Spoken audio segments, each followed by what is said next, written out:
गाजर आहे ना, मग आज बनवा असं भन्नाट चवीचं थालीपीठ एकदम मस्त.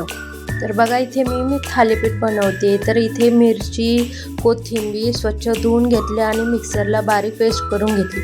1 वाटी गव्हाचे पीठ घेतले, 1 वाटी ज्वारीचे पीठ घेतले आणि 1 वाटी थोडं मिक्स पिठाचे होते ते घेतले, डाळीचे पीठ घेतले आणि त्यामध्ये अशी 1 वाटी छोटं एक गाजर होतं ते खिसून घेतले बारीक छान. ते मिक्स करायचे.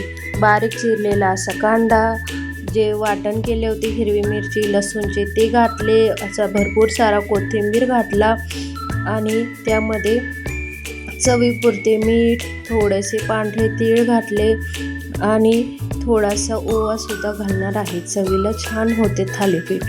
तर बघा हे हळद, लाल मिरची पावडर, धना पावडर हे सगळं एकत्र मिक्स घालायचं आहे आणि एकत्र मिक्स करून घ्यायचे आहे कोरडेच.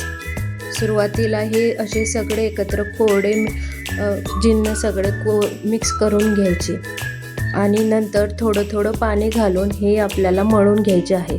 तर बघा असं छान असं पीठ इथे मळून घेतलेलं आहे. अर्धा तास भिजत ठेवले. नंतर छान असे गोळे केलेत. गोळे बनवून कॉटनच्या कपड्यावर असे थोडं पाण्याचा हात घेऊन थालीपीठ छान थापून घ्यायचे.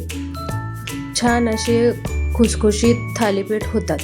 बघा असे कपड्यावर छान मी थालीपीठ बनवून घेतलेत आणि वरून छान असे पांढरे तीळसुद्धा घालायचे. खूप छान असे लागतात आणि त्याला गोल गोल छिद्रे पाडून त्यामध्ये तेल घालायचे. तर बघा असे खूप छान असे थालीपीठ बनवून तयार आहे. तीळ, कोथिंबीर अगदी सुंदर दिसते.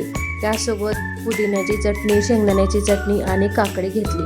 खूप छान असा हेल्दी नाश्ता होतो. तुम्ही पण नक्की ट्राय करा. रेसिपी आवडली तर लाईक करा, चॅनलला सबस्क्राईब करा. थँक्यू.